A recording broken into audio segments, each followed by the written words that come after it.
The massive alien ships hung in space like dark clouds over Earth. Their metal hulls gleamed under the light of the sun, casting long shadows across the blue planet below. Captain Marcus Stone stood on the bridge of the human flagship, watching the alien fleet through the main window. His hands were pressed against the glass, and his face showed the weight of what was about to happen. "Sir, they're sending another message," said his communications officer, Lieutenant Sarah Kim. Her voice was quiet and sad. Marcus turned away from the window. "Put it through." The main screen flickered to life. A tall alien with gray skin and 4 arms appeared. Its eyes were large and black, and it wore robes that marked it as a high member of the Galactic Council. This was Ambassador Kalthara, the one who had been trying to control humanity for the past 2 years. "Captain Stone," the alien said. Its voice was cold and without emotion. "This is your final warning. You have 1 solar rotation to recall all human ships and colonies from Galactic Council space. Any human found beyond your home system after this time will be destroyed." Marcus stepped forward, his jaw tight with anger. "Ambassador, we've been through this before. Humanity has done nothing wrong. We explored empty space and settled on planets that had no life. We followed every rule you gave us." The alien's 4 arms moved in what humans had learned was a sign of dismissal. "Your species is violent and unpredictable. The incident at Kepler Station proved this beyond doubt." "That was self-defense," Marcus shouted. "Your people attacked. Our civilians first." "The Council has made its decision," Kalthara said. "You will return to Earth, or you will be eliminated. There is no third option." The screen went black. Marcus stared at the empty display for a long moment. Around him, the bridge crew waited in silence. They all knew what this meant. Humanity's dream of reaching the stars was over before it had really begun. Dr. Elena Rodriguez, the ship's science officer, spoke up from her station. "Captain, I'm reading massive energy signatures from the alien fleet. They're powering up weapon systems." Marcus closed his eyes for a second, then opened them with a heavy sigh. "Send the recall order to all human ships and colonies. Tell them they have 12 hours to pack up and head home." The next 12 hours were the longest in human history. Across the galaxy, human colonies that had been built with hope and dreams were abandoned. Families packed what they could carry and left behind homes they had worked years to build. Children cried as they were told they could never return to the only worlds they had ever known. On the mining station at Proxima 7, John Walsh supervised the evacuation. He had been there for 3 years, turning the rocky planet into a place where humans could live and work.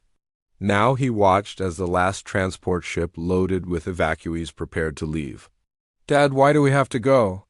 asked his 8-year-old daughter, Emma. She held her favorite toy, a small robot she had built from spare parts. John knelt down beside her, trying to find words that would make sense to a child. "The other people in space don't want us here anymore, sweetheart. They're afraid of us." "But we're not scary," Emma said. "We just wanted to explore and make friends." John's throat felt tight. "I know, honey. But sometimes people are afraid of things they don't understand." Similar scenes played out across dozens of human colonies. On New Terra, farmers abandoned crops that would have fed thousands. On Research Station Beta, scientists destroyed years of work rather than let it fall into alien hands. Every human in space felt the same crushing weight of defeat and anger. Back at Earth, Marcus stood in the command center of Luna Base, watching the evacuation reports come in. Each ship that returned carried not just people, but also stories of loss and betrayal. The aliens had promised humanity a place among the stars when first contact was made 5 years ago. They had offered knowledge and friendship, but it had all been lies. "Captain, we're receiving a priority message from the Galactic Council," said Commander Lisa Park, his second in command. "They want to speak with you directly."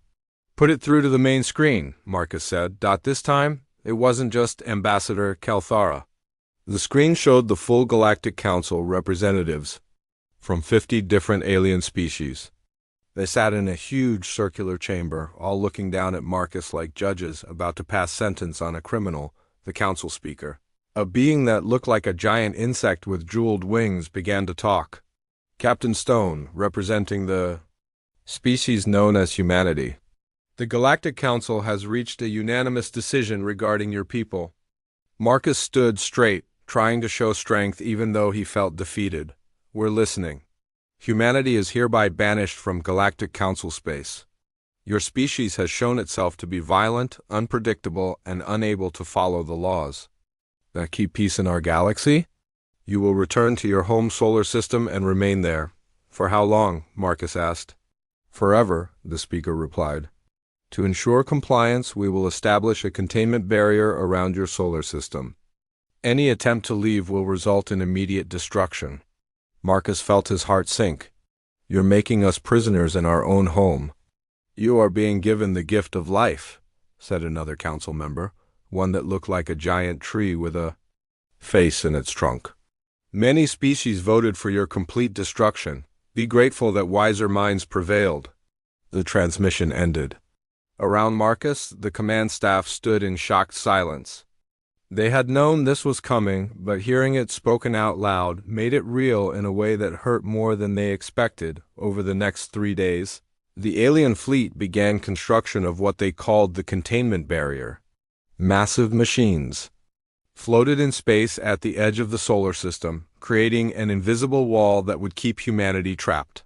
The barrier used technology that humans didn't understand, bending space and time to create a barrier that nothing could cross. Dr. Rodriguez worked day and night trying to understand how the barrier worked, but the alien technology was too advanced. It's like trying to figure out a computer using Stone Age tools, she told Marcus.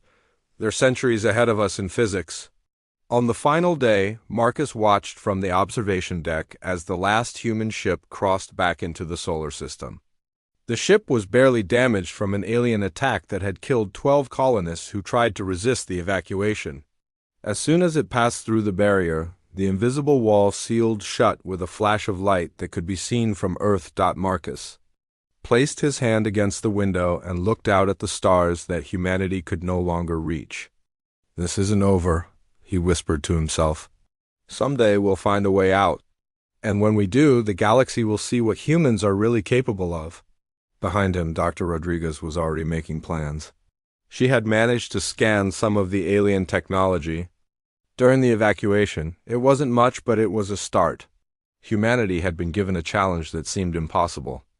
But humans had always been good at doing impossible things. The barrier hummed with alien energy, keeping Earth's children locked away from the stars they had dreamed of reaching. But barriers, as humanity would learn, were made to be broken. And humans were very good at breaking things that tried to keep them caged. The exile had begun. But so had humanity's determination to prove the galaxy wrong about what they were capable of becoming. 50 years had passed since the Great Banishment. Earth looked different now. The blue planet was covered with new cities that reached high into the sky. Space stations floated around it like metal rings, each one bigger than the old Luna base. But the most important changes were the ones that couldn't be seen from space. Dr. Sarah Chun stood in her laboratory deep under the mountains of Tibet. She was 35 years old, but her eyes held the same determination that her parents had shown 50 years ago.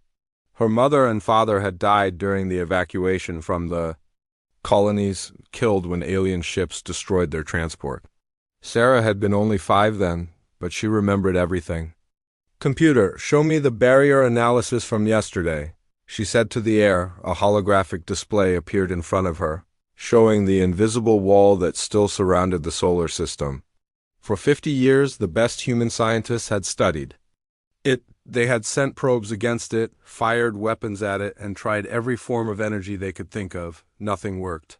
The barrier absorbed everything and stayed as strong as ever, but Sarah was not trying to break through it.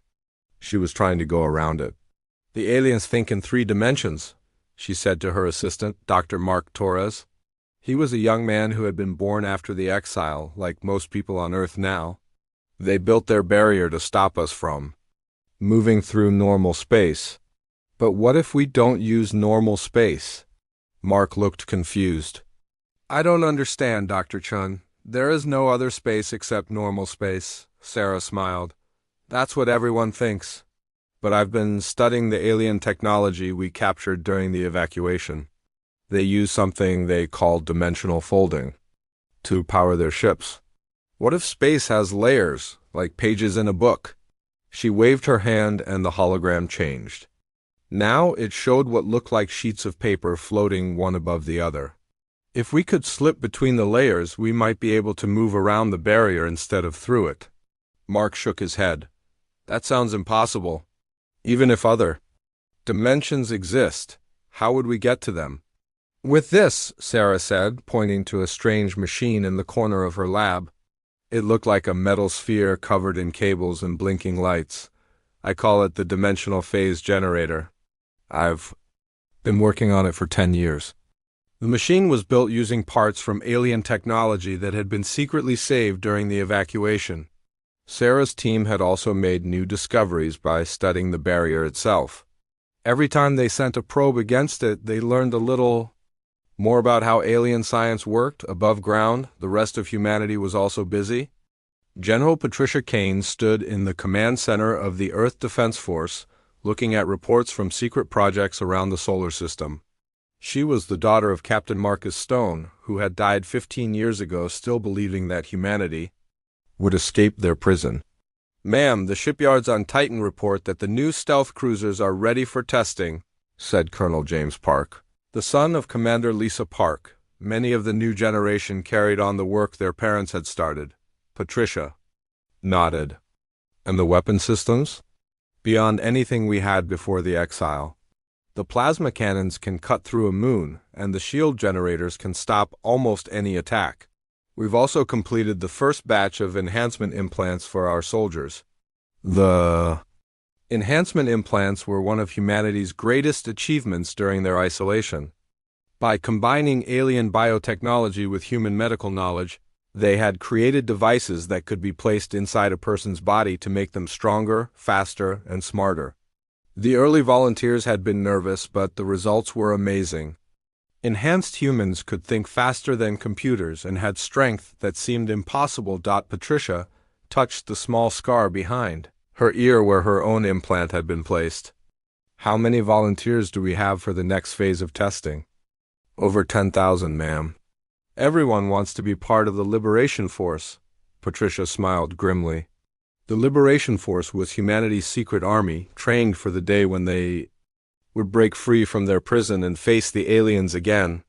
But this time they would be ready. Meanwhile, on Mars, another group of scientists worked on a different kind of breakthrough. Dr. Kevin Walsh, the son of John Walsh, who had supervised the evacuation from Proxima 7, led a team studying alien communications technology. They had built listening posts throughout the solar system, trying to hear what was happening in the galaxy beyond their barrier. "Doctor, we're receiving something," said his assistant, Dr. Amanda Stone, granddaughter of Captain Marcus Stone. "It's a message from the Kepler sector." Kevin put on his headphones and listened. The message was in an alien language, but human computers had learned to translate most Galactic Council languages over the years. What he heard made him excited and angry at the same time. "They're talking about rebellions," he told Amanda. "Several species are fighting against the Galactic Council. The Zephyrians, the Mokari, even some of the Altarian colonies. It sounds like the Council isn't as powerful as they pretend to be." Amanda leaned forward. "Are you thinking what I think you're thinking?" Kevin nodded. "When we break out of here, we won't be alone. There are allies waiting for us out there." Back in her laboratory, Sarah was ready to test her dimensional phase generator. She had built a small probe, no bigger than a basketball, equipped with cameras and communication equipment.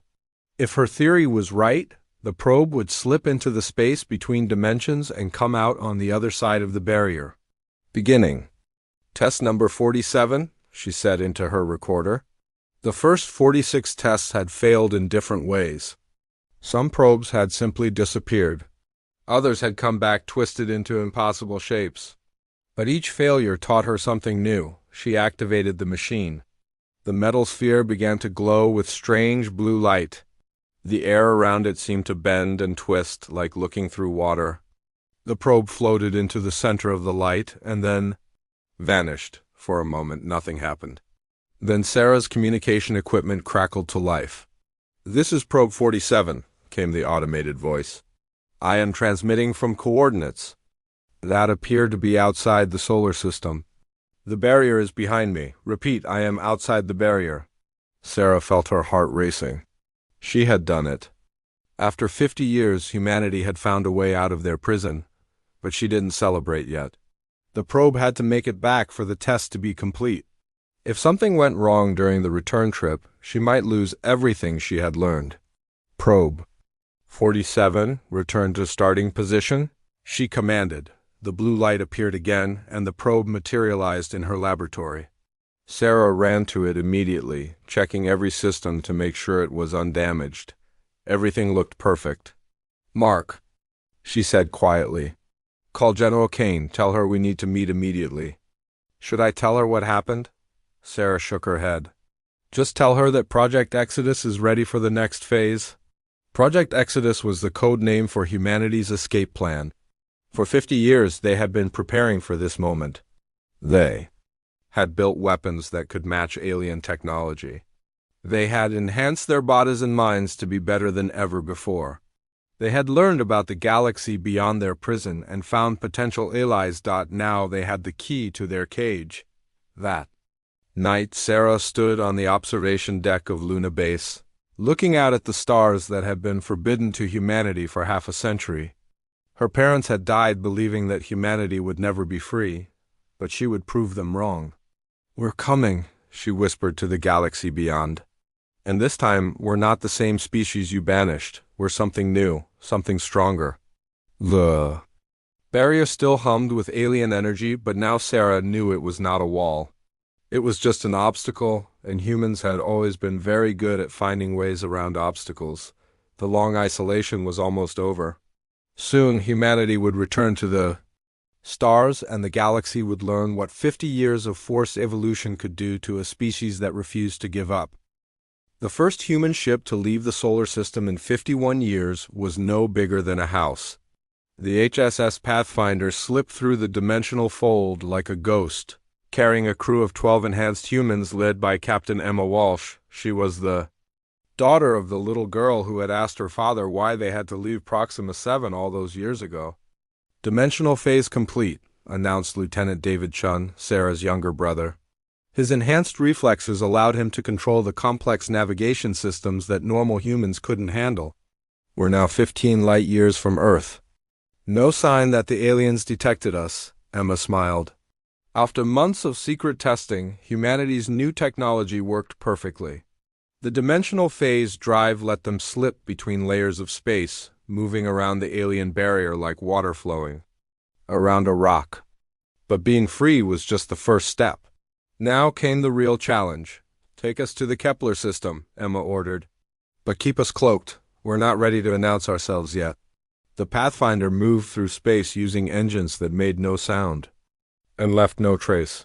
Human scientists had learned from studying alien technology, but they had also improved it. Where alien ships used brute force, human ships used cleverness. Where aliens announced their presence with powerful energy signatures, humans moved like shadows. 3 days later, they reached the ruins of what had once been Kepler Station.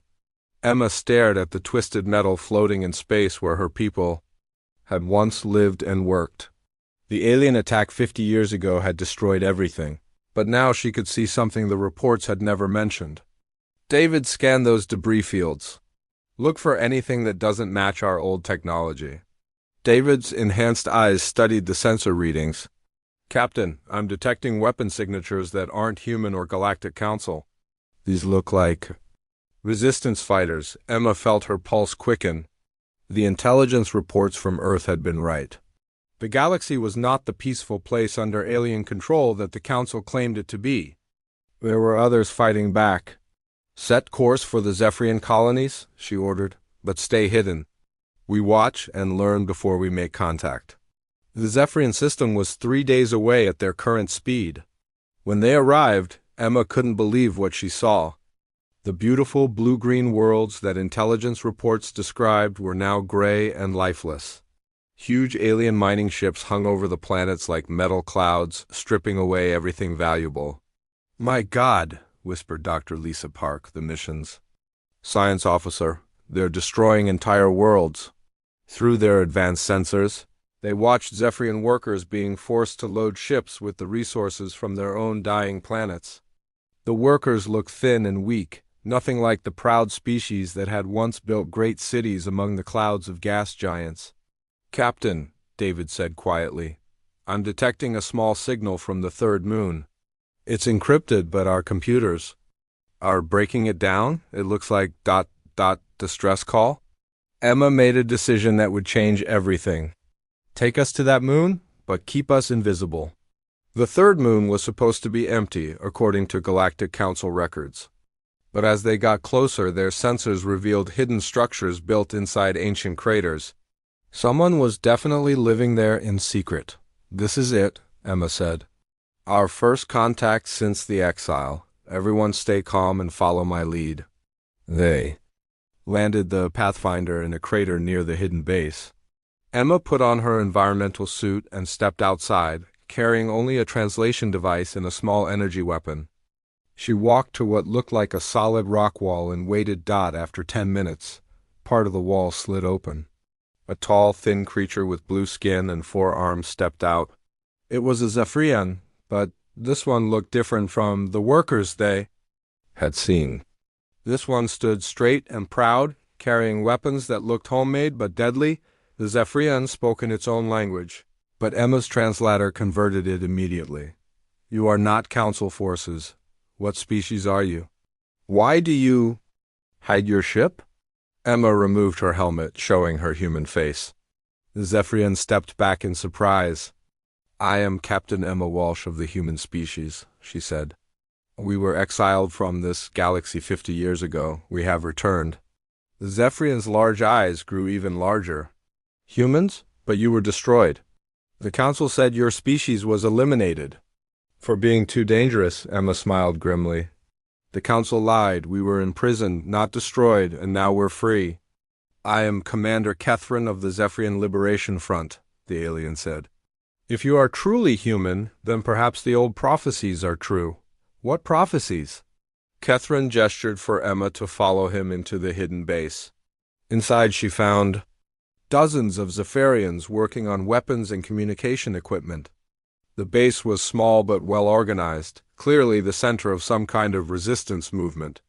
Before your exile, there were stories, Kethrin explained. Stories of a young species that fought the Council and refused to bow down. Some of our elders said that one day, when the galaxy grew dark enough, the humans would return to help free us all. Emma felt a chill run down her spine. How many species are fighting the Council? More than you might think, Kethrin said. The Mokari, the Altarians, the Kithara, even some of the outer human colonies that escaped the initial roundup. We've been in contact with resistance cells across the galaxy, but we lack the technology and coordination to fight effectively. Emma looked around the base. These people were brave, but their equipment was old and makeshift. They were fighting with weapons that were 50 years behind Galactic Council technology. What if I told you that we could provide better weapons? Emma asked. And training? And coordination between all the resistance groups? Kethrin stared at her. You would do this? Even after what the Council did to your people? Especially because of what the Council did to our people, Emma replied. And because of what they're doing to yours. Over the next several days, Emma's team worked with the Zephyrian rebels to establish a secure communication network. Using human technology, they created a way for resistance groups to talk to each other without the Council detecting their messages. The first message they received came from a Mokari colony ship hiding in an asteroid field. The Mokari were a peaceful species known for their skill in medicine and healing, but the message they sent was full of anger. The Council has been using our people as forced laborers in their medical facilities, the message said. They claim we are too valuable to fight, so they keep us as slaves to heal their soldiers. We have weapons and ships, but nowhere to hide them. The second message came from an Altarian research station. The Altarians were brilliant engineers who had built some of the most beautiful cities in the galaxy. Their message was equally desperate. Our worlds have been strip-mined for materials to build council ships. Our people are scattered across the galaxy, working in council factories. We have knowledge that could help any resistance, but no way to fight back safely. Emma realized that humanity had an opportunity bigger than just escaping their prison. They could become the center of a galaxy-wide rebellion against the Council's tyranny. David, send a message back to Earth, she ordered. Tell them to prepare Phase 2 of the Liberation Plan. We're not just breaking out anymore. We're going to help everyone break free. Over the following months, more human ships slipped through the dimensional barriers. Each one carried enhanced humans, advanced weapons, and plans for secret bases. They established hidden colonies on dead worlds, built supply depots in empty space, and created a network of safe houses for resistance fighters. The key to their success was staying invisible. Human stealth technology was so advanced that Council sensors couldn't detect them. Human ships could land on planets, unload supplies, and leave without anyone knowing they had been there. Dr. Sarah Chun herself led the third wave of ships, carrying the dimensional phase generators that would allow resistance groups to move quickly between star systems. She met with leaders from 12 different species, all of whom had been oppressed by the Council in different ways. The Council rules through fear, she told them during a secret meeting on an abandoned space station. They make each species think they're alone in their suffering, but you're not alone anymore. Humanity stands with you. A year after the first breakthrough, the resistance network stretched across half the galaxy. Weapons flowed from human factories to rebel groups. Intelligence moved between species that had never been able to communicate before. Most importantly, hope spread from world to world. The Galactic Council still didn't know that humans had returned. They thought the barrier around Earth was still working perfectly. They had no idea that their greatest nightmare had already begun. Emma stood on the bridge of her new ship, the HSS Liberation, looking out at a fleet of vessels from a dozen different species. All of them carried human weapons and technology. All of them were ready to fight. The silent expansion is complete, she reported to Earth. Phase 3 can begin whenever you're ready. Phase 3 was the declaration of war. But this time, humanity wouldn't be fighting alone. The war began with a single message broadcast across the galaxy. On every Council communication channel, on every military frequency, the same words appeared in dozens of languages. We are humanity. We have returned. Freedom begins now. Ambassador Kelthara, now the Supreme Commander of Council forces, stared at the message on his command ship's main screen. His forearms trembled with rage and fear. The barrier around Earth was still intact. His sensors showed no human ships in the galaxy. Yet somehow, the impossible had happened. Find them, he ordered his officers. Scan every system, board every ship.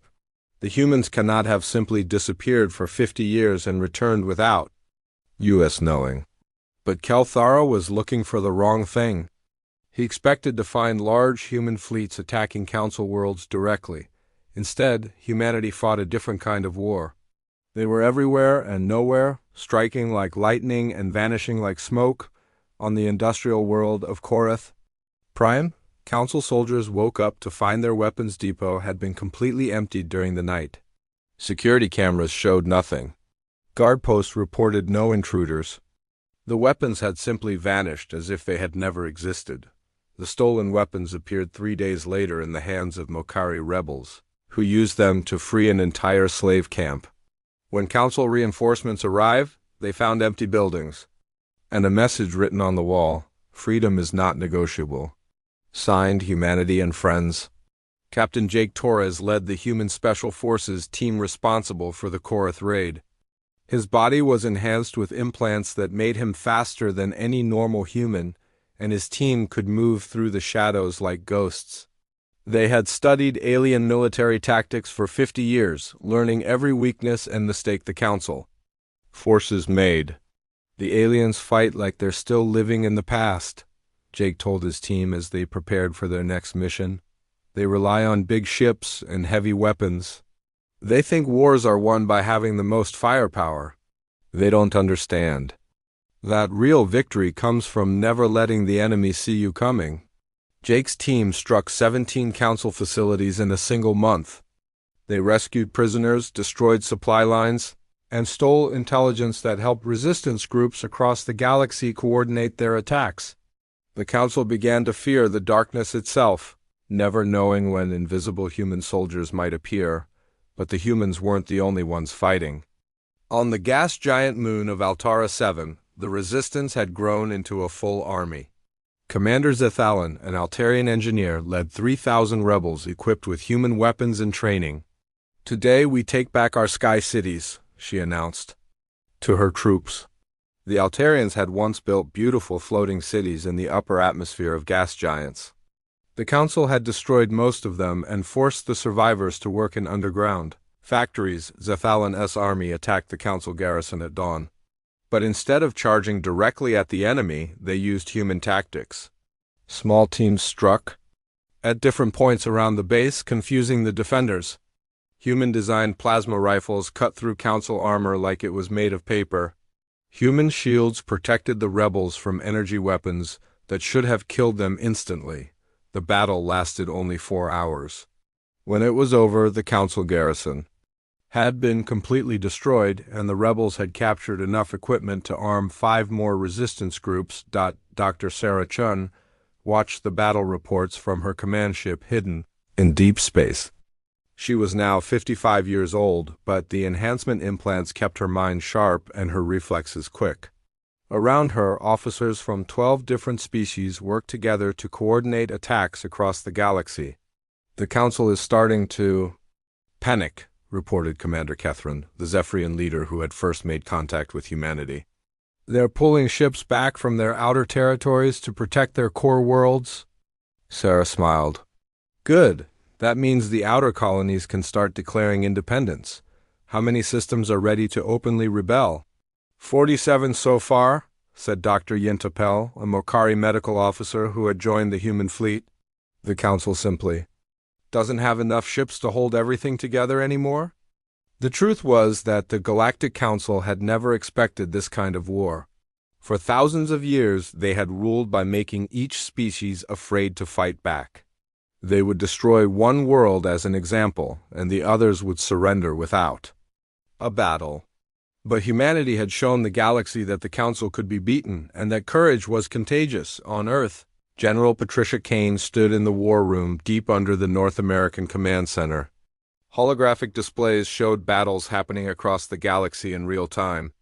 Her enhanced soldiers had become legends among the resistance fighters, and her tactical knowledge was being used to plan operations on hundreds of worlds. "Ma'am, we're receiving a priority message from the Zephyrian Home Fleet," said Colonel James Park. "They're ready to begin Operation Thunderstorm." Patricia nodded.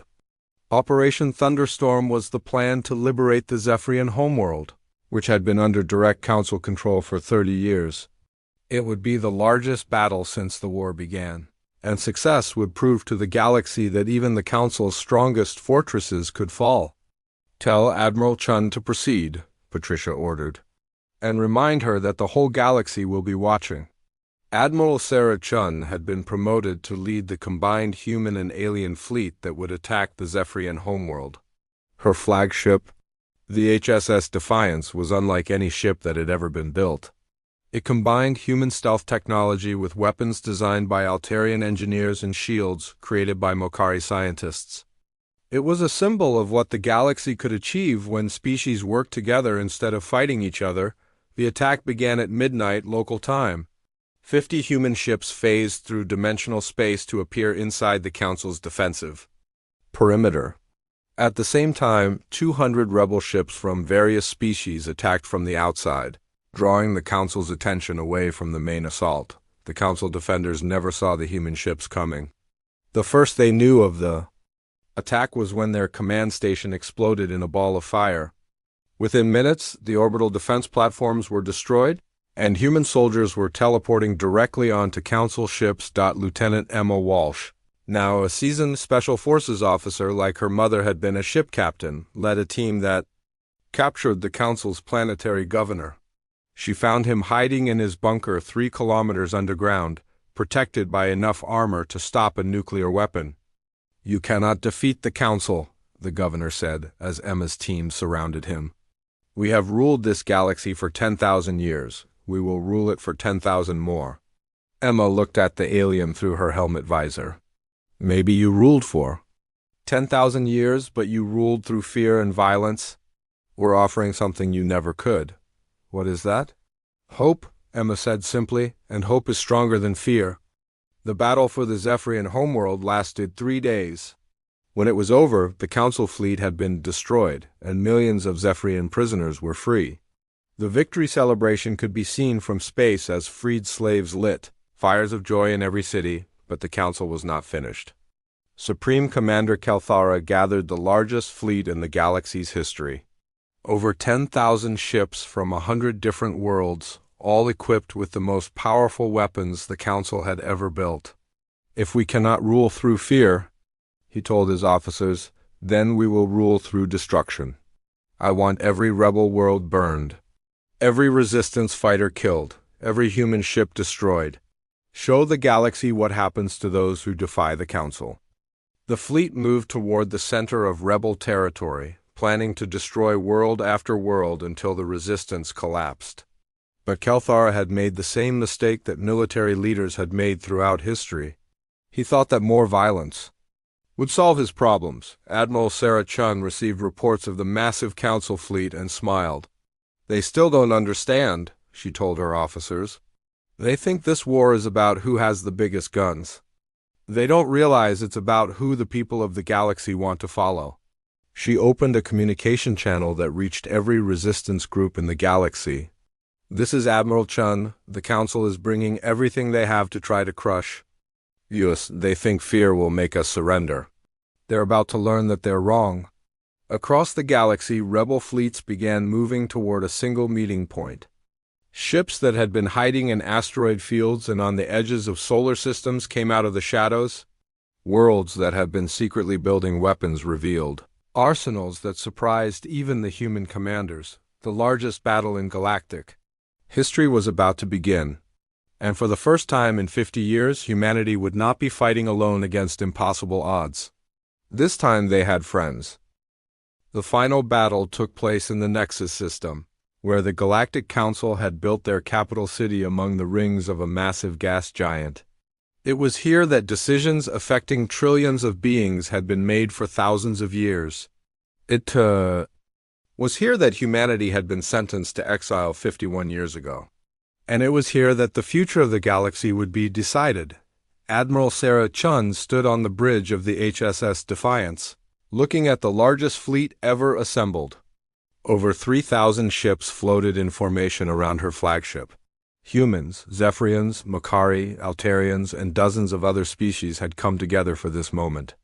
Each ship carried weapons and technology that had been shared freely between species, creating vessels more powerful than anything the galaxy had ever seen. "Admiral, we're receiving a transmission from the Council capital," reported Lieutenant David Chun, Sarah's brother who had served with her throughout the war.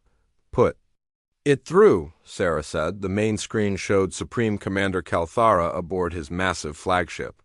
Behind him, the Council chamber was visible, filled with representatives from the remaining loyal species. The alien looked older and more desperate than he had during humanity's original exile. "Admiral Chun," Kelthara said, his forearms spread. And what humans had learned was a gesture of surrender. "I offer you terms. Withdraw your fleets, return to your home system, and we will allow your allied species to govern themselves with limited Council oversight." Sarah almost laughed. "You're offering us what we took by force as if it's a gift? Supreme Commander, you still don't understand what's happening here." "Then explain it to me," Kelthara demanded. "This isn't about humanity conquering the galaxy." Sarah said, "This is about freedom. Every species here chose to fight for their right to live as they see fit. You can't negotiate away their freedom because it was never yours to give." She gestured to the fleet around them. "Look at these ships, Commander." Humans provided the stealth technology, but Altarians designed the engines. Makari created the medical systems that keep our crews healthy during long missions. Zephyrians built the communication networks that let us coordinate across vast distances. This fleet exists because we learned to work together instead of trying to dominate each other. Kalthara's eyes narrowed. Pretty words, but you still came here to destroy us. No, Sarah said quietly. We came here to replace you. The battle began when the Council fleet opened fire first. 10,000 Council ships launched their weapons at the same time, creating a wave of energy that lit up space like a new star. But when the light faded, the rebel fleet was still there, protected by shields that bent the energy around them instead of trying to stop it. Captain Emma Walsh led the first wave of human fighters through the Council formation. Her ship moved, like a dancing shadow, appearing behind enemy vessels and destroying them before they could react. Around her, pilots from a dozen species flew in perfect coordination, using tactics that combined the best ideas from all their cultures. Focus on the command ships, Emma ordered over the communication network. Cut off their coordination and their formations will fall apart. The Council had built their strategy around overwhelming firepower and rigid military discipline. But they had never fought an enemy that could appear and disappear at will, that could coordinate attacks across vast distances instantly, and that fought with the creativity of multiple species working together. Within 2 hours, the Council's outer defense lines had collapsed. Their ships were powerful, but they were designed to fight the old kind of war where fleets lined up and shot at each other until one side gave up. They couldn't handle enemies that attacked from above, below, and inside their formations at the same time. On the capital station, Council members began to panic. Species that had supported the Council for centuries started to question whether they were on the winning side. Some began to secretly send messages to the rebel fleet, offering to surrender. Dr. Yintapel, the Mokari medical officer, received the first surrender message. Admiral Chun, the Korathi delegation, wants to switch sides. They're offering to open the Eastern Defense Grid if we promise not to attack their homeworld. Sarah considered this carefully. The easy thing would be to accept any surrender that helped them win faster. But the whole point of this war was to build something better than what the Council had created. Tell them they can surrender, but not to us, Sarah said. They need to surrender to representatives of the species they helped oppress. If the Korathi want forgiveness, they need to ask it from the people they wronged. This decision changed everything about how the battle proceeded. Instead of simply defeating the Council, the rebel fleet began creating opportunities for justice and reconciliation. Former enemies were given chances to make amends. Species that had been forced to fight for the Council were welcomed as allies once they laid down their weapons. The turning point came when the Altarian engineers managed to disable the capital station's main power grid. The massive city went dark, its weapons offline and its shields failing. But instead of destroying it, Admiral Chun ordered her fleet to surround it and wait. "This is Admiral Sarah Chun of the Galactic Liberation Fleet," she broadcast to every communication channel. "In the galaxy? To the people of the Council worlds, to the soldiers following orders they know are wrong, to anyone who has suffered under the Council's rule. Today you have a choice." She paused, looking out at the thousands of ships around her. "You can continue to follow leaders who rule through fear and violence, or you can join us in building something new. A galaxy where different species work together as equals, where no one is enslaved or oppressed, where the strong protect the weak instead of exploiting them." The response was immediate and overwhelming. Across the galaxy, Council worlds began declaring independence. Military units mutinied against their officers. Entire fleets switched sides and joined the liberation movement. Supreme Commander Kalthara made one last desperate attempt to maintain power. He activated the capital station's self-destruct system, planning to destroy himself and take as many rebels with him as possible. But Lieutenant Emma Walsh had anticipated this. Her Special Forces team had been infiltrating the station during the battle, moving through maintenance shafts and service tunnels that the Council defenders had forgotten existed. When Kalthara reached for the destruction button, he found Emma's weapon pointed at his head. "It's over," she said simply. You lost the moment you decided that fear was stronger than hope. Kalthara looked around the council chamber, seeing, for the first time, that most of the representatives had already fled. Only a few of his most loyal followers remained, and even they looked ready to surrender. "What happens to us now?" he asked. Emma lowered her weapon. "That's not up to me to decide. It's up to the people you ruled. But I can tell you this, we're not like you. We don't solve problems by making them disappear." 3 days later, representatives from over 200 species gathered in the same council chamber where humanity had been sentenced to exile. But this time, the meeting was different. Instead of a few powerful species making decisions for everyone else, each world had an equal voice. Dr. Sarah Chun, now 75 years old but still sharp thanks to her enhancements, stood before the assembly. She had been chosen not as a ruler, but as a spokesperson for the principles that had guided the rebellion. 51 years ago, my species was exiled from this galaxy for being too violent and unpredictable, she began. The council was right about one thing: we were dangerous. But not in the way they thought. She gestured to the diverse crowd around her. We were dangerous because we refused to accept that some people deserve freedom while others deserve slavery. We were dangerous because we believed that different species could work together as equals. We were dangerous because we had hope. The chamber was completely silent as she continued. Today we established the Galactic Federation, not as conquerors but as partners. Every species, no matter how small or weak, has the right to govern itself. Every world has the right to choose its own path. And everyone has the right to live free from fear. The vote was unanimous. Even former council loyalists supported the new government, recognizing that the old system had failed completely. As the ceremony ended, Sarah walked to the observation deck that looked out over the gas giant's rings. Captain Emma Walsh joined her, now promoted to admiral and chosen to lead the Federation's peacekeeping forces. "Do you think it will work?" Emma asked. "A galaxy governed by cooperation instead of force?"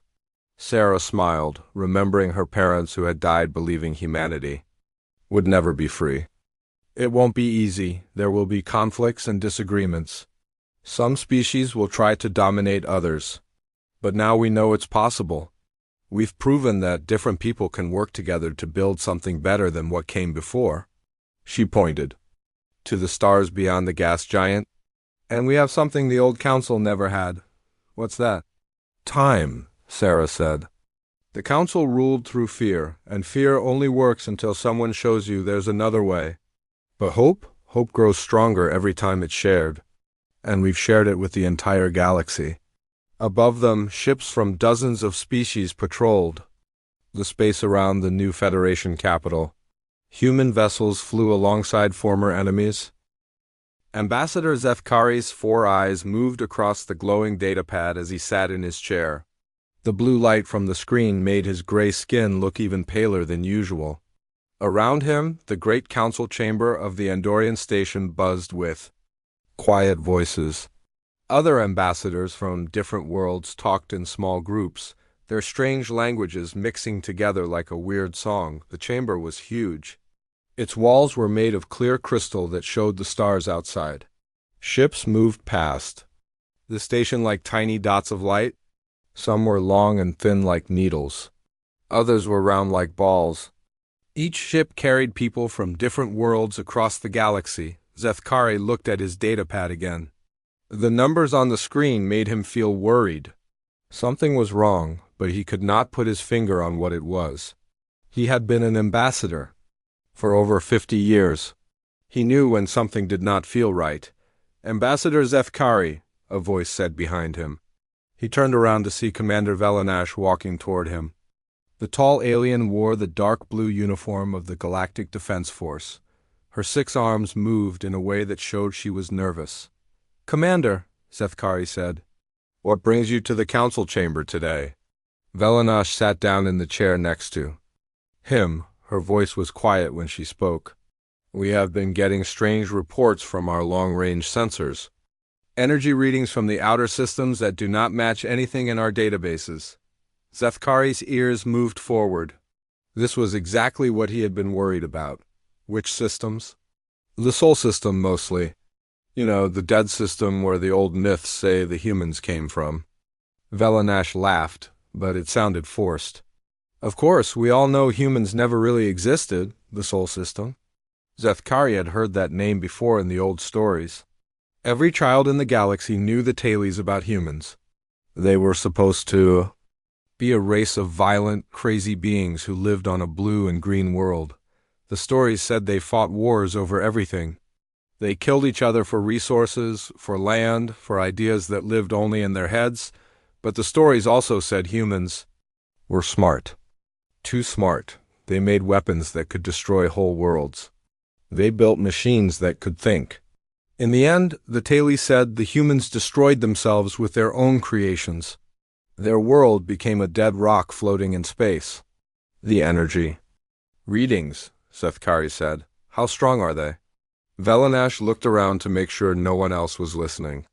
Strong enough to power a small fleet. But there is nothing in that system. Our maps show it has been dead for thousands of years. Other ambassadors began to walk toward their seats. The daily council meeting was about to start. Zethkari watched them come. There was Ambassador Korth from the Vorthek Empire. His people could read minds, but they never shared what they learned. Ambassador Silthara from the Skrell Collective moved with the strange, perfect steps of someone connected to a hive mind. And Ambassador Drenko from the Kethmoran Federation carried a datapad that probably held more information than most worlds had in their entire libraries. These three powers had ruled the galaxy for as long as anyone could remember. The Vorthak Empire controlled the core worlds with their mental powers. The Skrell Collective managed the trade routes with their perfect organization. The Kethmoran Federation built the technology that kept everything running, but lately things had been changing. Small problems at first. Trade ships that went missing. Colonies that lost contact with their home worlds. Reports of unknown ships seen at the edge of sensor range. Most people thought it was just the usual problems that came with running a galaxy-wide civilization. Zethkari was not so sure. Ambassador Zethkari, a new voice called out. He looked up to see Ambassador Korth standing nearby. The Vorthak's purple skin seemed to glow in the chamber's light. His large black eyes looked directly at Zethkari, but the ambassador knew better than to stare back. Looking into a Vorthak's eyes for too long was dangerous. Ambassador Korth, Zethkari said with a small bow of his head. I sense your concerns about the outer systems, Korth said. His voice was smooth and calm, but Zethkari felt a chill run down his back. Perhaps we should discuss these matters in private. That will not be necessary, Zethkari said quickly. I was just reviewing some routine sensor data. Korth's mouth moved in what might have been a smile. Of course. Though I must say your thoughts are quite loud today. Something about ancient myths and dead worlds. Before Zethkari could answer, a loud sound filled the chamber. The council meeting was starting. All the ambassadors moved to their seats as the great doors closed with a heavy thud. High Speaker Murthak stood at the center of the chamber. She was old, even by the standards of her long-lived race. Her voice was strong when she spoke, but Zethkari could see the worry in her eyes. We gather today to discuss the reports of unusual activity in the outer systems, she said. Several of our member worlds have reported strange energy readings and unknown contacts on their sensors. Ambassador Drenko stood up. His mechanical arm moved as he accessed his datapad.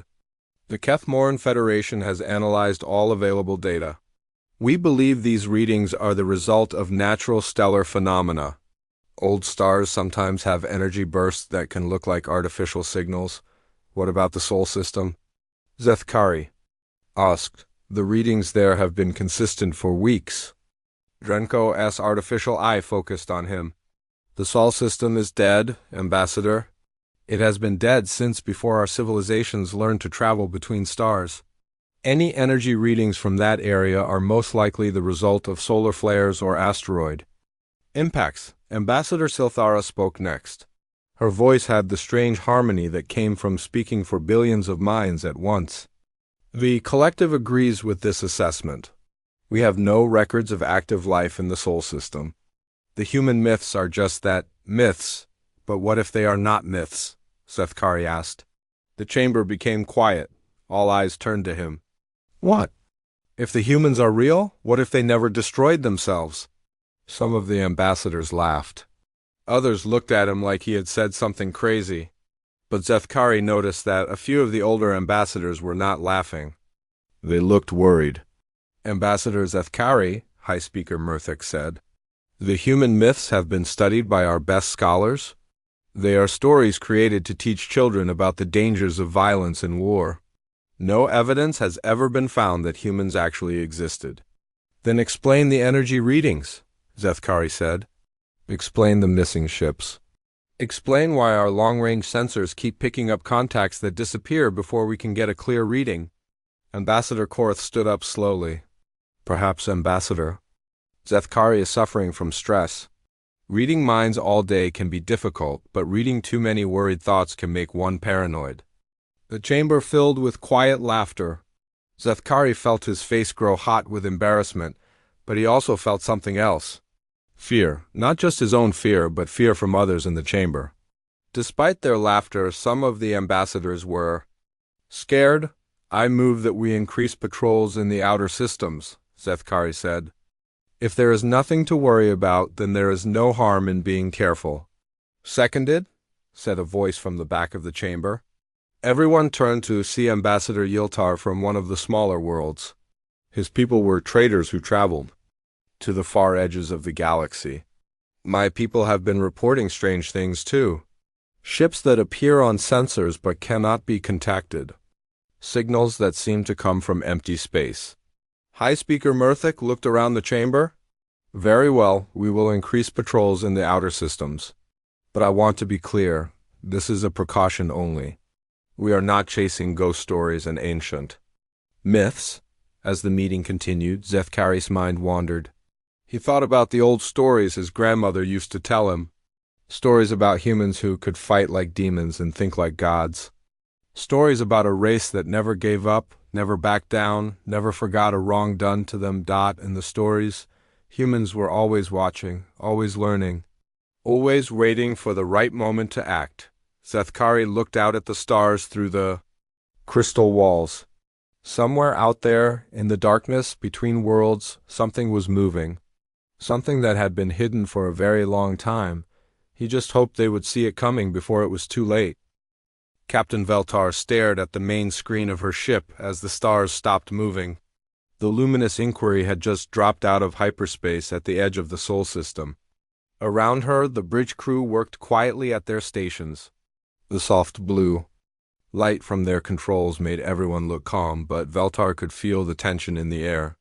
Position report, she said to her navigation officer. We are at the outer edge of the Sol system, Captain, Officer Krendak replied. His 6 fingers moved across his control panel. All systems are working normally. No signs of other ships in the area. Veltar nodded. This was supposed to be a simple mission. The Kethmoran Federation had sent her ship to investigate the strange energy readings that had been reported from this system. Most of the Science Council believed the readings were just solar flares or asteroid impacts. But someone high up in the government wanted to be sure. Begin long-range scans, Veltar ordered. I want to know everything about this system. Every planet, every moon, every floating rock. Science Officer Merqueen looked up from her station. Captain, our sensors are picking up something unusual. The third planet from the star is showing signs of water and oxygen in its atmosphere. That is impossible, Veltar said. Our records show this system has been dead for thousands of years. I am running the scans again, Merqueen said. Her tentacles moved quickly over her controls. Captain, the readings are correct. The third planet has liquid water on its surface. Large oceans, and there are structures in orbit around the planet. Veltar felt her heart start to beat faster. What kind of structures? They look like space stations, Captain. Very large ones, and there are smaller objects moving between them. They could be ships. The bridge became very quiet. Everyone stopped what they were doing and looked at the main screen. Veltar had been a ship captain for 20 years. She had seen many strange things in space, but this was different. This was impossible. Move us closer to the planet, she ordered. But keep us at the edge of our sensor range. I do not want to get too close until we know what we are dealing with. The ship moved slowly through space toward the third planet. As they got closer, the sensors began to pick up more details. The planet was beautiful. Blue oceans covered most of its surface. Green and brown landmasses were scattered around the globe. White clouds moved across the sky like soft cotton, but it was the space around the planet that made everyone afraid. Huge metal structures hung in orbit like silent guards. Some were shaped like wheels that spun slowly in the darkness. Others looked like long tubes with solar panels spread out like wings. Smaller ships moved between the stations like busy insects. "Captain," Officer Krendak said, his voice was shaking. "Our sensors are detecting thousands of artificial objects in this system. Not just around the third planet. There are structures around the fourth planet too. And the asteroid belt between the fourth and fifth planets is full of mining operations." Veltar stared at the screen. The asteroid belt looked like a busy construction site. Large machines were cutting rocks apart and moving the pieces to processing stations. Ships carried materials back and forth between the asteroids and the inner planets. "How long has this been here?" she whispered. "Based on the wear patterns on the structures, at least 100 years, Merquin said, "maybe longer." "Captain, some of these orbital stations are bigger than our home cities." Suddenly, alarms began to sound throughout the ship. Red lights flashed on every control panel. "Captain," the communications officer shouted, "we are being scanned by multiple sources." Very powerful scans. Much stronger than anything in our databases. "Where are the scans coming from?" Veltar demanded. "Everywhere, Captain. The orbital stations, the asteroid belt, even some of the smaller ships, they are all looking at us." On the main screen, new contacts began to appear. Ships were moving out from behind the planets and asteroids. They had been hidden, but now they were showing themselves. Veltar counted 10 ships, then 20, then 30. "Captain," Merquin said. Her voice was barely a whisper. "The largest ships are bigger than our heavy cruisers, and their hull design. It does not match any known technology," more alarms sounded. The weapons officer looked up with fear in his eyes. "Captain, multiple weapon locks detected. At least 50 targeting systems are focused on our ship." Veltar's mind raced. Whoever these people were, they had been watching the luminous inquiry since the moment it entered the system. They had weapons that could lock onto her ship from impossible distances. And they had built an industrial empire in a system that was supposed to be dead. "Open a communication channel," she ordered. "All frequencies." "Channel open, Captain." Veltar stood up from her command chair. She tried to keep her voice steady. "This is Captain Veltar of the Kethmoran Federation ship Luminous Inquiry. We are on a peaceful research mission. Please respond." For several long seconds, there was only silence. Then a voice came through the speakers. It was a strange voice, deeper than most galactic species used. But the translator was working, which meant these people were using standard galactic communication protocols. "Federation vessel Luminous Inquiry. This is Sol Defense Platform 7. You have entered restricted space without authorization. State your purpose." Veltar looked around at her crew. They all had the same shocked expression on their faces. Someone was living in the Sol system. Someone with powerful weapons and advanced technology. Someone who called this place home. "Sol Defense Platform 7, we are conducting a scientific survey of this system. Our records indicated it was uninhabited." "Your records are incorrect, Captain Veltar. This system has been inhabited for quite some time. You need to leave immediately. May I ask who you are?" Veltar said. "Our government will want to establish formal diplomatic contact." There was another long pause. When the voice came back, it sounded amused.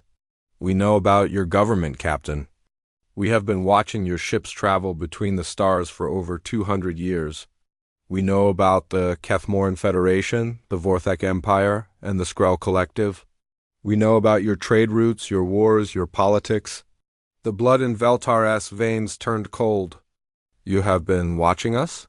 Yes, but this is the first time one of your ships has come to our home. We had hoped it would not happen for a few more decades. We are not quite ready for formal contact. Officer Krendak leaned close to Veltar and whispered, Captain, more ships are appearing on our sensors. I count over 100 contacts now, some of them are huge. On the main screen, the space around the third planet was filling with ships. They moved with perfect coordination, forming a wall of metal between the luminous inquiry and the inner system. The smallest ships were the size of Kethmoran destroyers. The largest ones were bigger than anything Veltar had ever seen. Sol Defense Platform 7, Veltar said. We mean no harm. We are explorers, not conquerors. We know, Captain. Your species are generally peaceful, but others in your galaxy are not. The Vorthak, for example, do not react well to things they cannot control or understand. Veltar felt her legs grow weak. How much did these people know about galactic politics? How long had they been watching? What are you? She asked. We are the people your legends call humans, Captain Veltar. And we think it is time for you to leave. The word hit Veltar like a physical blow. Humans, the mythical race from the old stories. The violent, dangerous beings who were supposed to have destroyed themselves thousands of years ago. But they were not destroyed, they were here.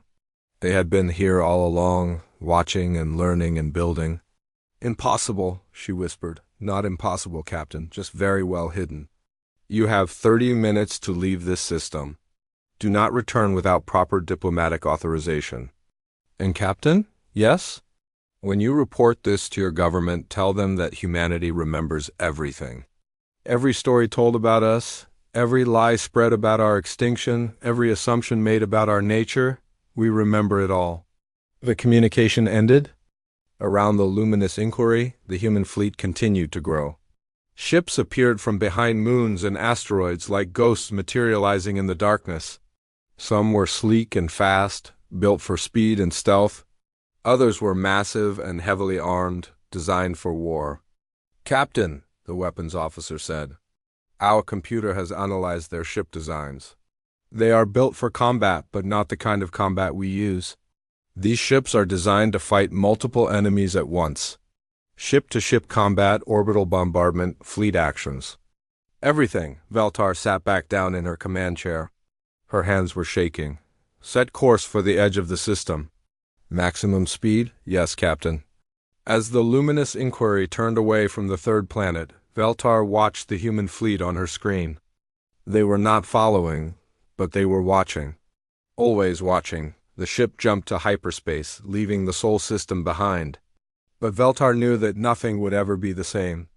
The galaxy had just discovered that its oldest nightmare was real, and the humans had been waiting for them all along. Ambassador Elena Vasquez walked slowly down the long corridor of Kepler's rest station. Her black diplomatic uniform was simple compared to the colorful clothes worn by the alien ambassadors she passed. Some had feathers that changed color with their moods. Others wore robes that seemed to float around them like liquid. But Elena preferred simple things. She always had. Behind her walked Captain Sarah Chun, the military advisor assigned to this historic mission. Sarah's gray uniform had no decorations except for her rank insignia. Like Elena, she believed that action spoke louder than fancy clothes. Are you nervous? Sarah asked quietly. Elena smiled. Terrified would be a better word. But we have been preparing for this day for 200 years. Our ancestors dreamed of this moment. The corridor was busy with aliens rushing back and forth. Word had spread quickly through the galaxy about the discovery in the Sol system. Every government, every trade union, every military force wanted to know more about the humans who were supposed to be myths. Kepler's rest was a neutral station built at the border between 3 different galactic powers. It was where important meetings happened when no one could agree on whose territory to use. The station was huge, with sections built by different alien races. Some parts had gravity that pulled down. Other parts had gravity that pulled sideways. A few sections had no gravity at all. Elena and Sarah reached the main conference room. 2 galactic security guards stood by the door. Their armor was white and their faces were hidden behind masks. One of them stepped forward. Ambassador Vasquez, you may enter. Your military advisor must wait outside. That is not acceptable, Elena said calmly. Captain Chen is part of my diplomatic team. Only ambassadors are allowed in the conference room, the guard said. No military personnel. Sarah? Put a hand on Elena's shoulder. It is okay, I will wait here. Elena nodded and walked through the door alone. The conference room was circular with a high ceiling covered in stars. Representatives from dozens of worlds sat around a curved table. At the center sat the three most powerful beings in the galaxy. Ambassador Korth of the Vorthic Empire sat straight in his chair. His purple skin seemed to glow under the lights. His black eyes looked at Elena as she entered, but she did not look back. She had been warned about making eye contact with THS. Ambassador. Silthara of the Skrell Collective moved her head in a perfect rhythm. Every few seconds she would tilt left, then right, then forward. It was the sign of someone connected to billions of other minds across the galaxy. Ambassador Drenko of the Kethmoran Federation watched Elena with his artificial eye. Half of his face was metal and circuits. The other half was flesh that looked very old. His mechanical arm moved as he accessed information from his computer implants. Please sit, Ambassador Vasquez, said High Speaker Murthak. The old alien gestured to an empty chair across from the three major powers. We have many questions about your people. Elena sat down carefully. The chair was designed for aliens who were taller than humans, so her feet barely touched the floor. She placed her hands on the table and looked around the room. I am sure you do, she said. But first, let me introduce myself properly. I am Ambassador Elena Vasquez, representing the United Earth Government and the Human Colonial Union. We come in peace and hope for friendship with all sentient species. A quiet sound filled the room. Some aliens were whispering to each other. Others were making noises that their translators could not convert to words. Everyone seemed shocked that humans were really sitting in front of them. Your ship, Ambassador Drenko said.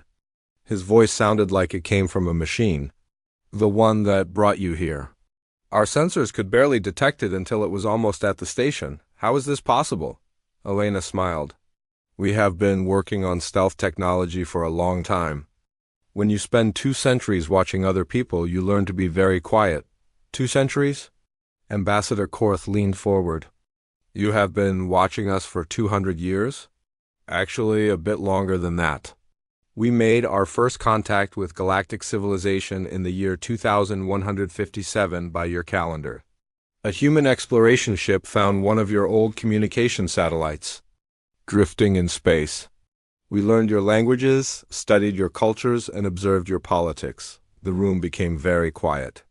Elena could see the fear in many of the aliens' eyes. They were realizing that everything they thought they knew about the galaxy was wrong. Why did you stay hidden?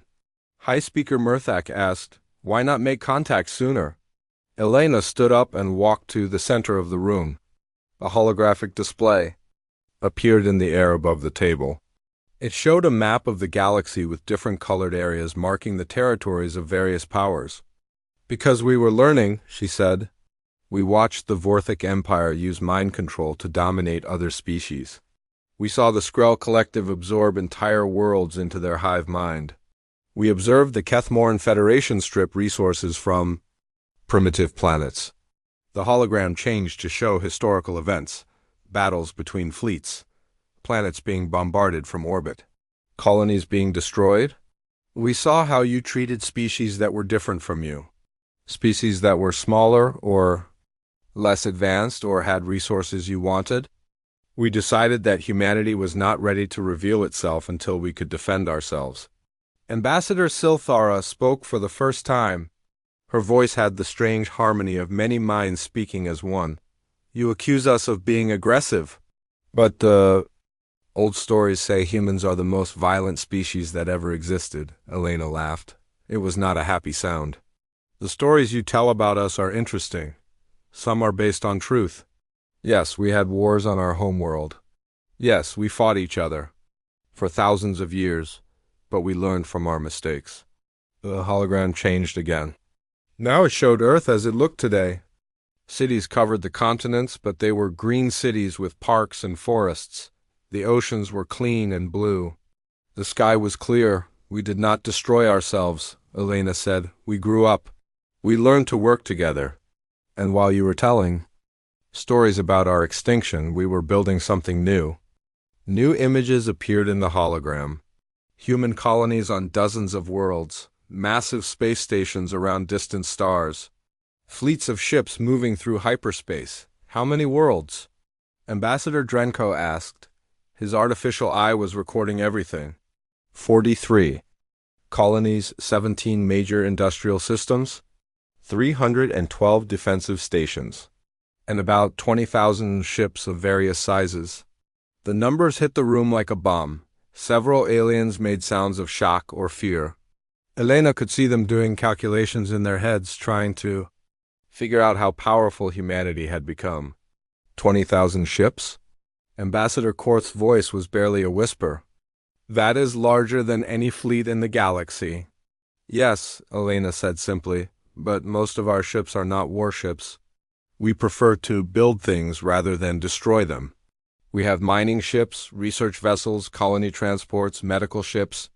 We only build weapons when we have to. But you do have weapons, High Speaker Murthic said. It was not a question. Elena nodded. Yes, we learned from watching the galaxy that peaceful species do not survive long without the ability to defend themselves. We have weapons, very good ones. She touched a control on her wrist. The hologram changed to show a human warship. It was black and angular, with no unnecessary decorations. It looked like it was built for only one purpose. This is a human destroyer. It is one of our smaller warships. It carries kinetic weapons that can punch through any known shield technology. Its armor is made from materials that absorb energy weapons, and it is faster than anything currently in service with galactic navies. The alien stared at the image. Even to Elena's eyes, the ship looked dangerous. How many? Ambassador Korth asked. That information is classified, Elena said. But I can tell you that humanity takes the defense of our worlds very seriously. Ambassador Silthara stood up from her chair. You speak of defense, but your very existence is a threat to galactic stability. The balance of power that has kept the peace for centuries is now destroyed. Elena turned to face her. The peace you speak of was never real peace.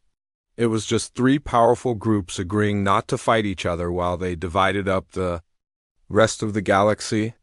Smaller species had no voice, no protection, no hope of advancement. And you think you can do better? Ambassador Drenko asked. We think the galaxy deserves a choice, Elena said. For too long, three powers have decided the fate of thousands of species.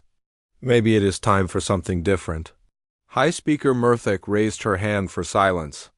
What do you want from us, Ambassador Vasquez? What are humanity's demands? Elena sat back down in her chair. We want what every species wants, the right to exist in peace, the right to trade freely, the right to explore new worlds, and the right to defend ourselves if threatened. And if we refuse? Ambassador Korth asked. Elena could feel him trying to probe her mind, but the mental shields she had trained with for years held firm. Elena smiled, but her eyes were cold. Then I suppose you will find out why the old stories about humans were told in the first place. The room was silent for a long moment. Outside the windows, stars twinkled in the darkness. Somewhere among those stars, 20,000 human ships waited for Elena's report. We will need time to discuss this with our governments, High Speaker Murthic said finally. Of course, Elena said. But do not take too long. My people have been patient for 200 years. That Emperor Vorthal stood in the center of his war room, his purple skin glowing brighter with anger. Around him, dozens of his best military commanders sat in floating chairs. Their eyes were closed as they shared thoughts through their telepathic connection.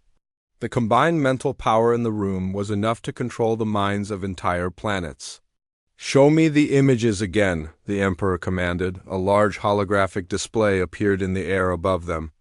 It showed the human ambassador sitting in the conference room at Kepler's Rest. Elena Vasquez looked small and weak compared to the mighty aliens around her. But her words had shaken the foundation of everything the Vorthic Empire believed. 20,000 ships, General Kethmarin said. His mental voice echoed in the minds of everyone in the room. If this is true, they have the largest fleet in the galaxy.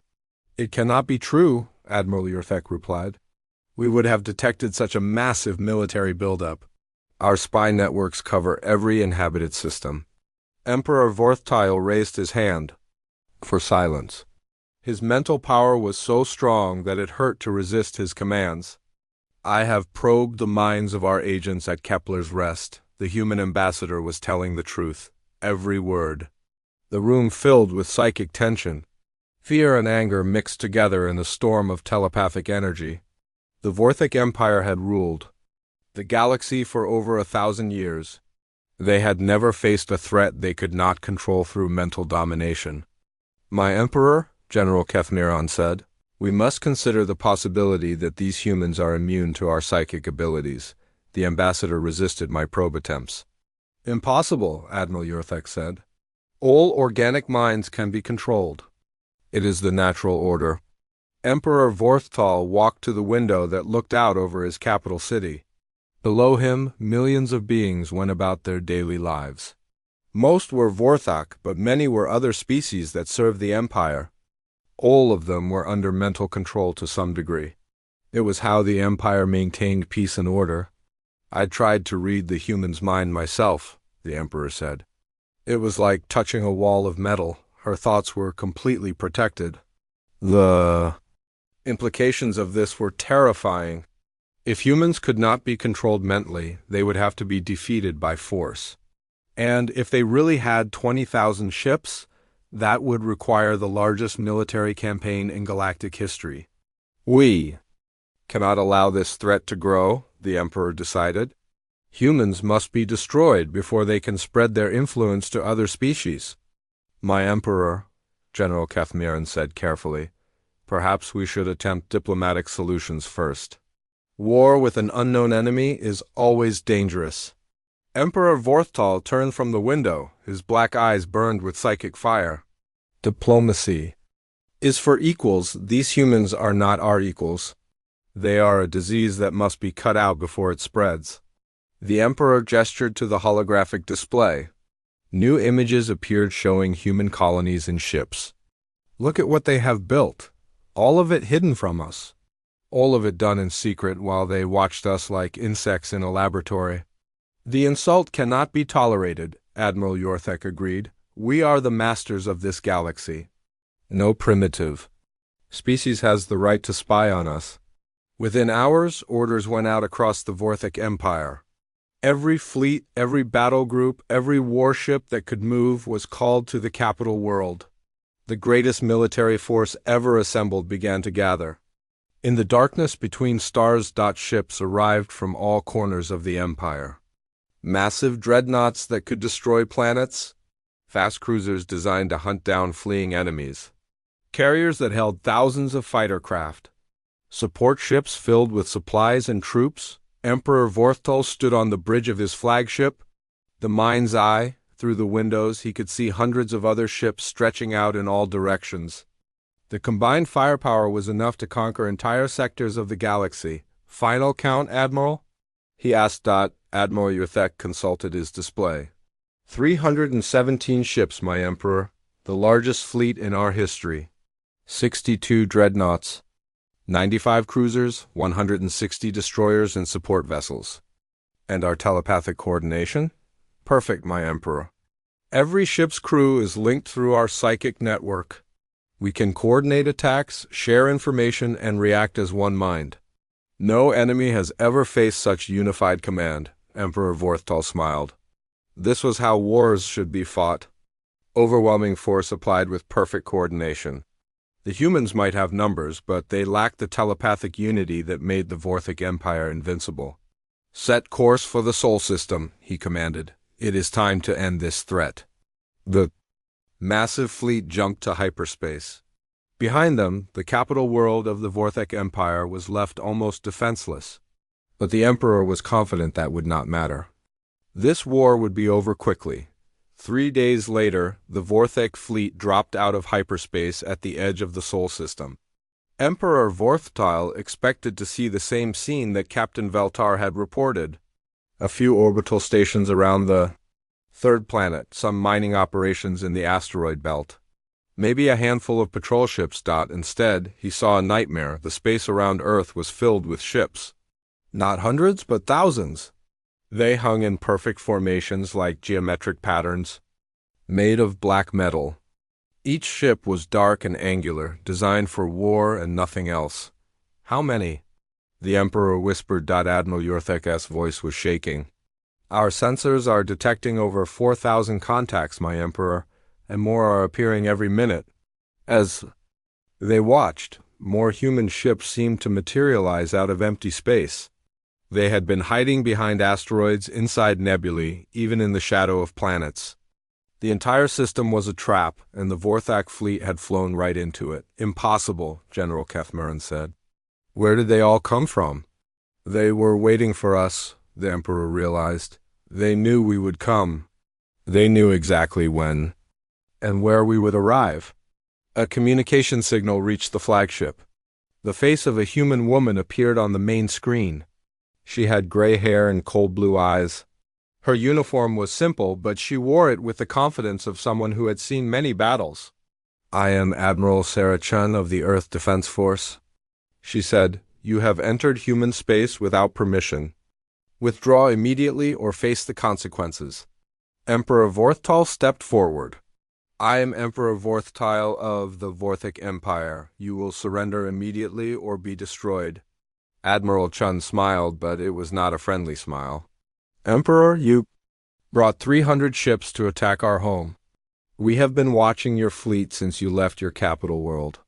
Did you really think we would not be ready? Your numbers do not frighten us, the Emperor said.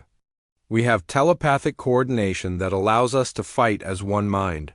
Your ships are just individual units acting alone.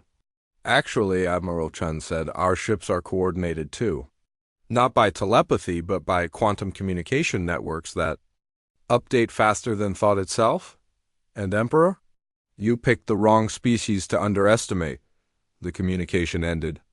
Around the Vorthak fleet, the human ships began to move. They did not charge forward like eager warriors. Instead, they moved, with deadly precision, surrounding the Empire's forces and cutting off all escape routes.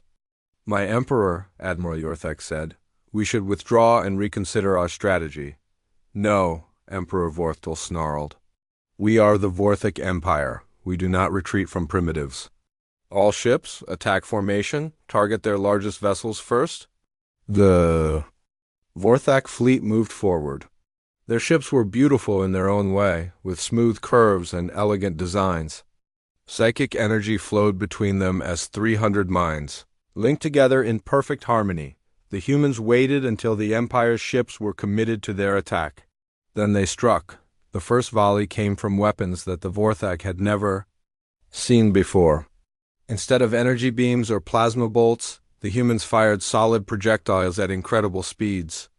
The kinetic rounds punched through shields like they were made of paper and tore through armor like it was thin metal. Shields are ineffective, Admiral Yorthek shouted. The projectiles are moving too fast for our energy barriers to stop them. More. Human weapons opened fire. Missiles that could think for themselves and change direction in flight. Beam weapons that seemed to ignore armor completely. Fighter craft that moved faster than anything in the Empire's arsenal. Emperor Vorthtal watched in horror as his beautiful fleet began to die. The dreadnought psychic storm broke apart under a barrage of kinetic rounds. The cruiser mine's reach exploded when human fighters overwhelmed its defenses. Dozens of smaller ships were destroyed so quickly that their crews did not even have time to send distress calls. All ships, coordinate telepathic attack, the Emperor commanded. Focus your mental power on their flagship. Every Vorthek in the fleet linked their minds together and directed their combined psychic energy at Admiral Chun's ship. It was enough mental force to drive entire populations insane, to break the will of armies, to turn enemies into slaves. Nothing happened. Admiral Chun's voice came over the communication system again. Is that your best shot, Emperor? Our neural shielding has been protecting us from telepathic attacks for 200 years. We learned about your abilities the first time we intercepted your communications. The human fleet pressed their attack. More Vorthak ships died with each passing minute. The Empire's forces tried to retreat, but they found their escape routes blocked by walls of human steel. My Emperor, General Kethmiran. Ambassador Elena Vasquez stood at the center of the rebuilt Galactic Council chamber. 6 months had passed since the Battle of Sol, and everything had changed. The old circular design was gone, replaced by a more open arrangement where no single group could dominate the others. Around her sat representatives from hundreds of worlds. Many were species that had never been allowed in the old council before. Small trading civilizations that the major powers had ignored. Mining colonies that had been forced to give away their resources. Research stations that had been forbidden from sharing their discoveries, but the most obvious change was in the 3 seats where the old galactic powers used to sit. The Vorthak Empire's section was nearly empty. Only a junior diplomat sat there, his purple skin pale with shame. Emperor Vorthtal had not been seen since his fleet limped home from Sol. Some said he was dead. Others believed he was hiding in shame. No one knew for sure, and frankly, no one cared anymore. The Skrell Collective had sent Ambassador Silthara, but she no longer spoke with the unified voice of billions. The collective mind had been shattered when news of the human victory spread. Individual Skrell were beginning to think for themselves for the first time in centuries. The hive mind was breaking apart as people chose freedom over unity. Ambassador Drenko of the Kethmoran Federation sat quietly in his chair. His mechanical parts were the same, but something in his organic half had changed. The Federation had decided that cooperation was better than confrontation. They were already negotiating trade agreements with human colonies. Elena looked up at the viewing windows that showed space around the station. Human ships hung in the darkness like silent guardians. They were not threatening anyone, but their presence sent a clear message. The old way of doing things was over. The Council recognizes Ambassador Vasquez of the Human Colonial Union, announced the new speaker. Her name was Yolandra, and she came from a small world that had been ignored by the major powers for decades. Elena stepped forward. In her hands, she carried a simple datapad with humanity's proposals for the new galactic order.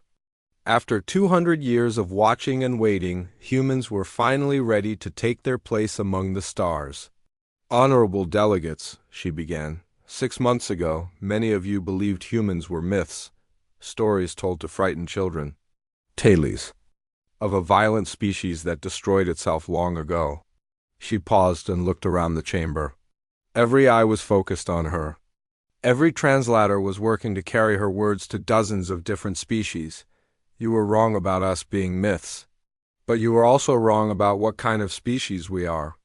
Yes, we fought wars on our homeworld. Yes, we made mistakes. But we learned from those mistakes. We grew beyond our violent past. Elena touched her datapad, and a holographic display appeared above the chamber. It showed Earth as it looked now. Green continents covered with cities that lived in harmony with nature. Clean oceans full of life. A blue sky without pollution. This is our world today. We did not destroy ourselves, we saved ourselves, and now we want to help save the galaxy too. A murmur ran through the chamber. Some delegates seemed hopeful. Others looked skeptical. A few appeared frightened. What do you mean by save the galaxy? Asked Ambassador Krental from the hegemony of worlds. His people had been neutral in most galactic conflicts, but they were known for asking hard questions, Elena smiled. For too long, this galaxy has been ruled by fear? Fear of the Vorthak mind control. Fear of being absorbed by the Skrell Collective. Fear of having your resources stolen by the Federation. Smaller species lived in terror of the larger ones. The hologram changed to show a map of the galaxy. Different colors marked the territories of various powers. But now there were new areas. Marked in blue, human space and the regions under human protection. Humanity offers something different.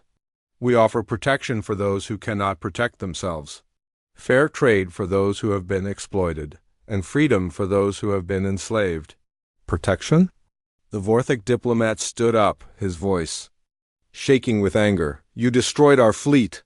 You humiliated the Empire. Elena turned to face him. Her expression was calm, but her eyes were cold. Your Empire attacked our home with 300 warships. We defended ourselves. If you call that humiliation, perhaps you should reconsider your definition of honor? The Empire will not forget this insult, the diplomat said. Good, Elena replied.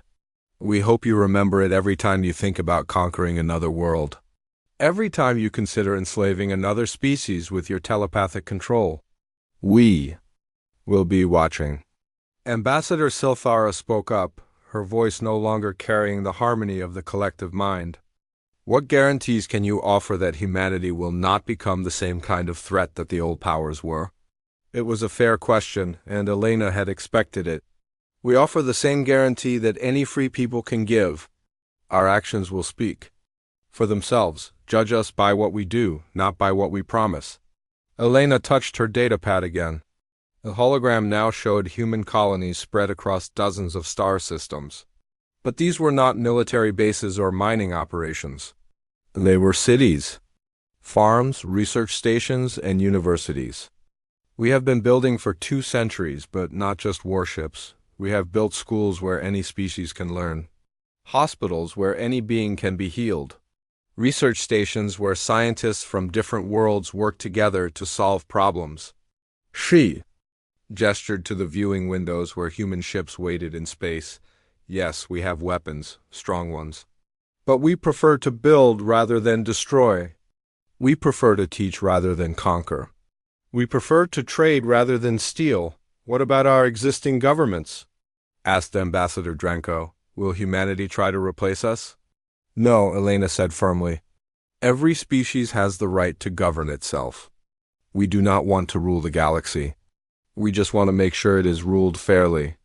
The chamber was quiet for a moment. Elena could see the delegates thinking, calculating, trying to understand what this new galaxy would look like.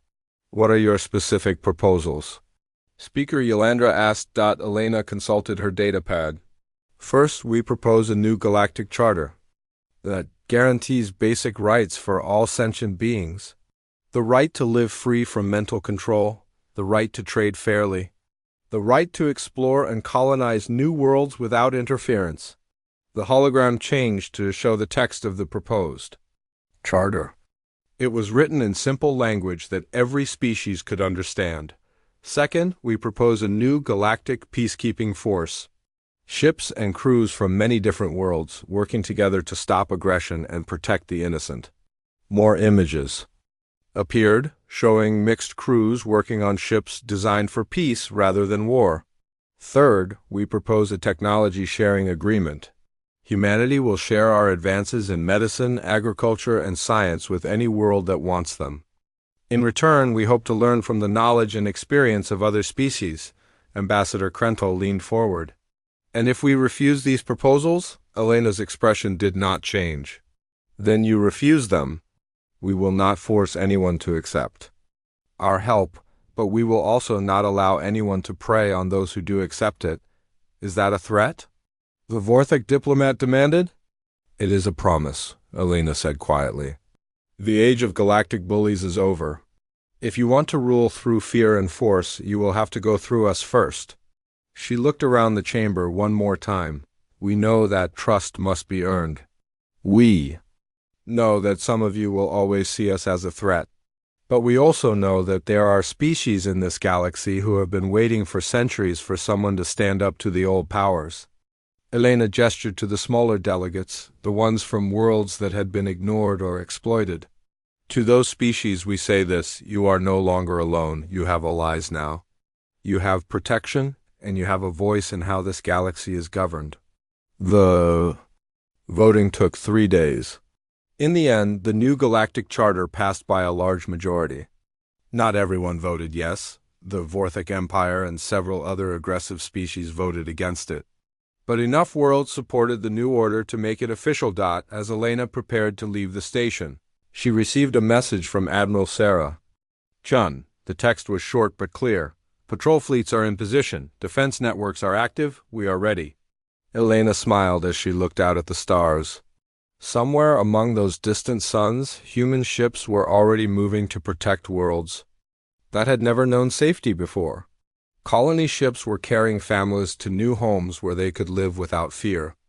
Research vessels were making discoveries that would benefit all of galactic civilization. The old galaxy had been ruled by myths about human extinction, myths about the natural order of strong ruling weak, myths about the impossibility of peace between different species. But myths, Elena knew, were just stories people told themselves when they were afraid to change. The real galaxy was just beginning.